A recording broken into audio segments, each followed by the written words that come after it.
Israel-Iran saling serang membuat posisi Amerika Serikat kian terjepit di tengah desakan untuk mengakhiri perang Iran. Seruannya tak dihiraukan Israel.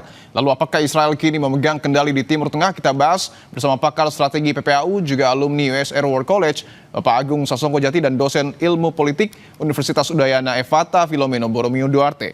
Pak Agung, Mas Evata, selamat petang semua. Selamat sore.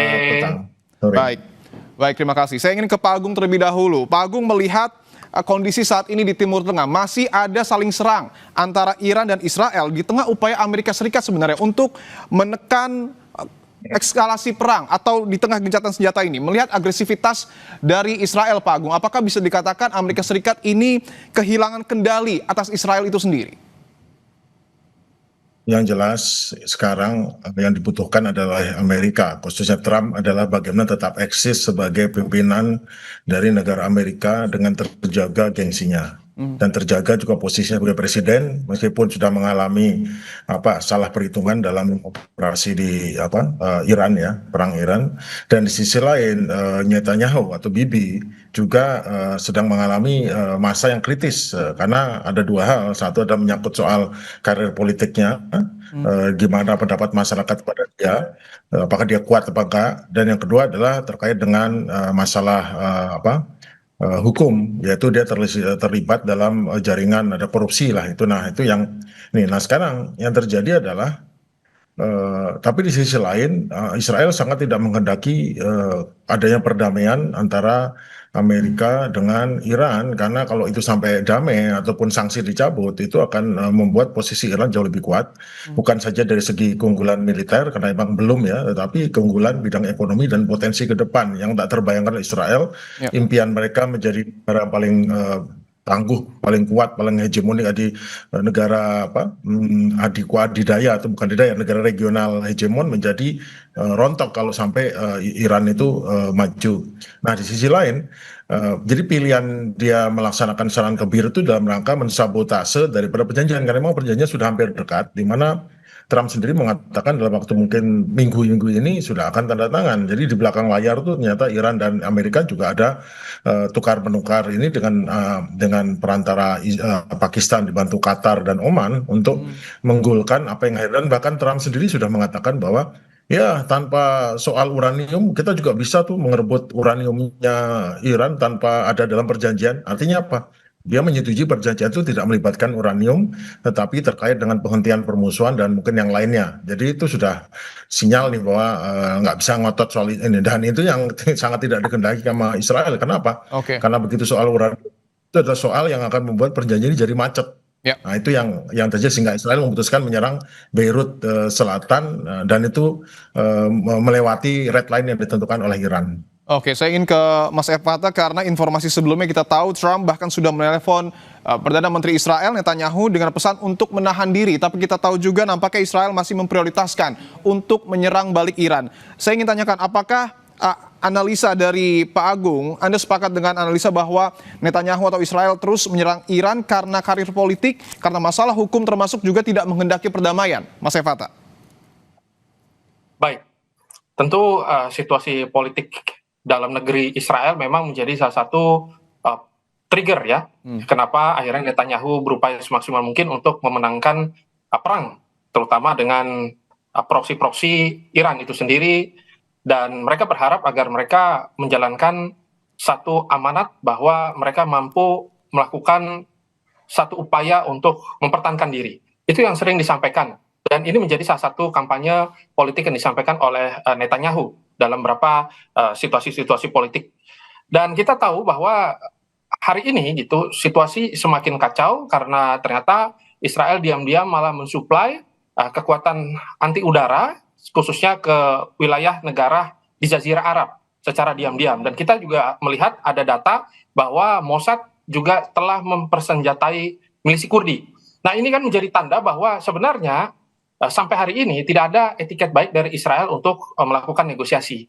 Dan Israel tahu bahwa setiap langkah yang dilakukan oleh Donald Trump bukanlah tanda bahwa Israel adalah negara ke-51 dari Amerika Serikat, sehingga Amerika Serikat harus tahu diri. Itu yang disampaikan oleh Israel, bahwa mereka berada pada posisi yang cukup prima untuk melakukan pertahanan diri dan juga mengambil serta menganeksasi wilayah. Maka serangan yang cukup presisi ini adalah tanda bahwa mereka bukan hanya siap, tapi mereka tahu apa yang harus mereka lakukan. Dan kita juga harus terbuka bahwa sebenarnya sudah ada rencana besar yang direncanakan oleh Israel, tetapi selalu dihalangi oleh Donald Trump. Meskipun Donald Trump kali ini teranggap atau dianggap sebagai orang yang mencoba mengendalikan, tetapi pada kondisinya memang Donald Trump didengarkan oleh Netanyahu, meskipun tidak maksimal. Maka dari itu, teori saya adalah kedua belah pihak, terutama Donald Trump, memainkan good cop dan bad cop. Sekarang dunia berharap agar Donald Trump mengendalikan permainan. Padahal permainan sendiri itu dikendalikan atau sengaja dimainkan, dan Israel adalah salah satu proksi yang terus melakukan serangan. Sehingga nanti dunia akan berharap Donald Trump mendamaikan, padahal keduanya berada pada satu kompartemen. Demikian. Oke, artinya di Timur Tengah, saya ingin ke Pak Agung, artinya di Timur Tengah apakah bisa dikatakan saat ini yang mengendalikan perang dan situasi di sana adalah Israel, bukan Amerika lagi? Jadi gini, sekarang Israel itu mencoba untuk menggendang itu di tangan mereka dengan menyerang Beirut Selatan, yaitu di markasnya kaum Syiah ya, di Hezbollah. Namun yang terjadi adalah sebetulnya adalah dia tahu kalau dia mencoba ini, maka dia akan pengen tahu apakah Iran itu akan batasnya, karena dia pengen nunjuk kelihatan kuat kan dia serang. Dan serangannya ke Beirut Selatan pun juga sebetulnya diketahui juga bahwa itu tidak terlalu dia serangannya 150 serangan, tetapi sungguhnya yang diserang itu tidak merupakan tempat-tempat ada gedung kosong atau segala macam, jadi tidak terlalu ini. Itulah alasannya kenapa pada saat Iran menyerang balik dengan 5 salvo tembakan masing-masing terdiri dari 4 sampai 5 rudal, itu ditujukan ke Israel, ke utara ya, ke Israel utara itu bisa ditangkis semua.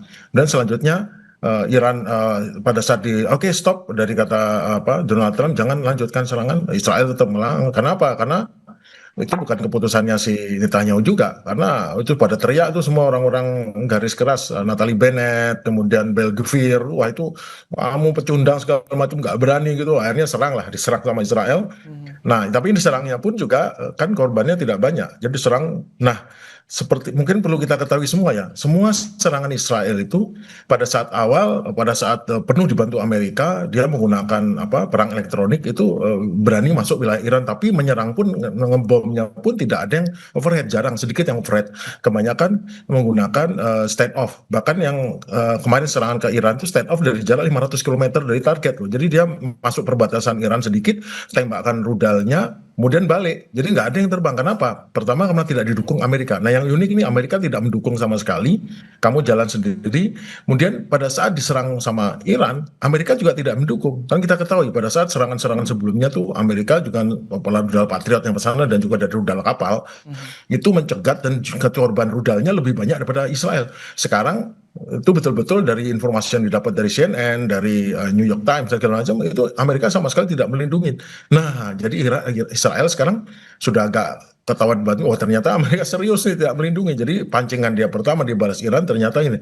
Nah, untuk itu makanya serangan balas Israel kemudian tidak ke Beirut tapi ngebom Lebanon Selatan, dan serangan balasan dari Iran itu juga hanya 5 rudal, jadi tidak terlalu serius, jadi deeskalasi serangan. Dan itulah habis itu makanya tidak ada serangan, meskipun Israel sekarang masih nyerang Lebanon Selatan, tapi kan tidak Beirut Selatan.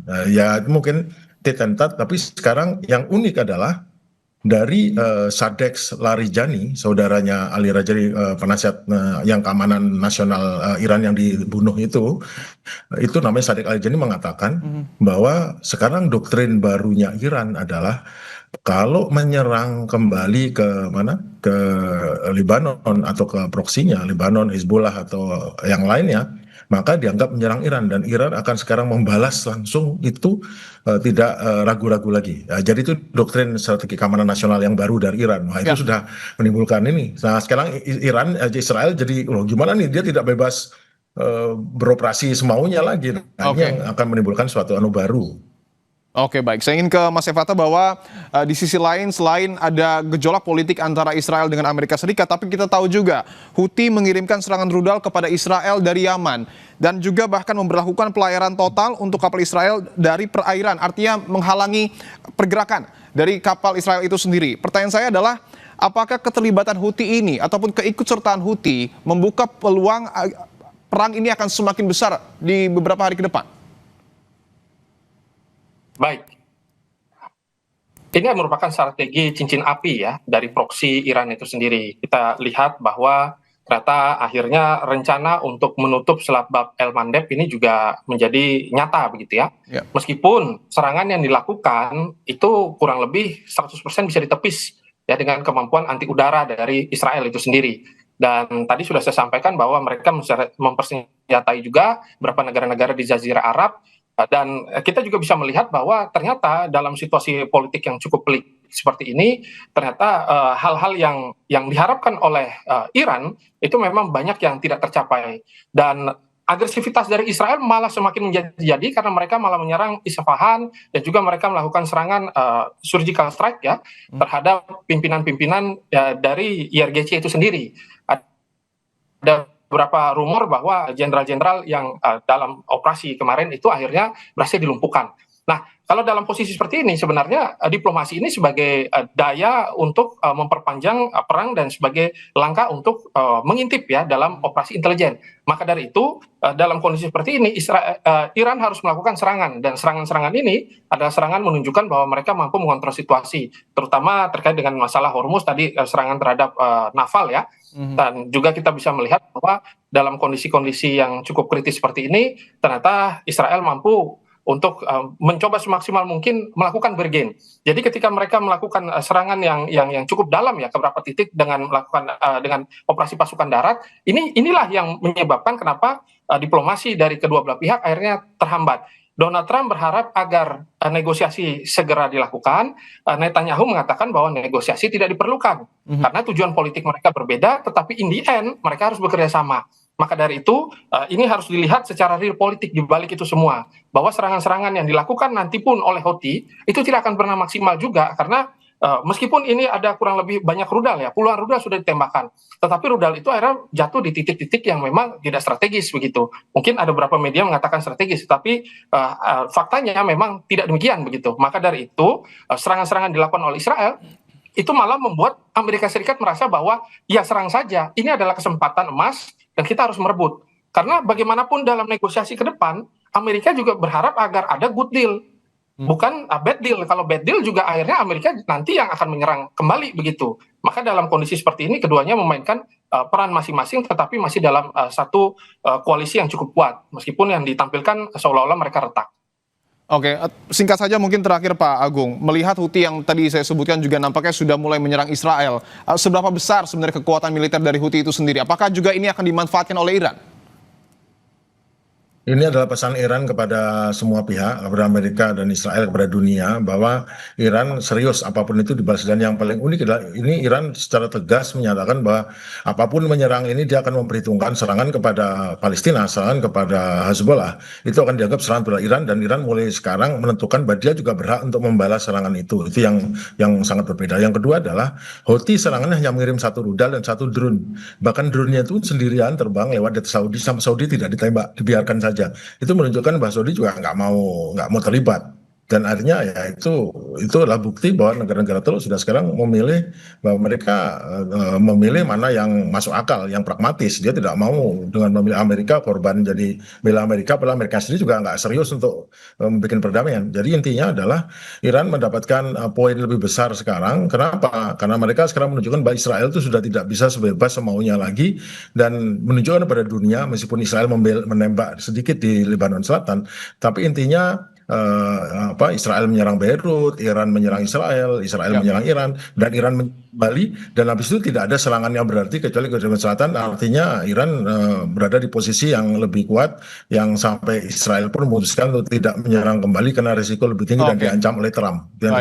Baik, tentu yang kita dukung adalah segera ada kesepakatan antara Amerika Serikat dan juga Israel dan juga Iran untuk kemudian betul-betul menyudahi perang yang ada di Timur Tengah. Terima kasih Bapak Agung Sasongko Jati dan juga Mas Efata Filomeno Boromio Duarte telah bergabung di Kompas Petang.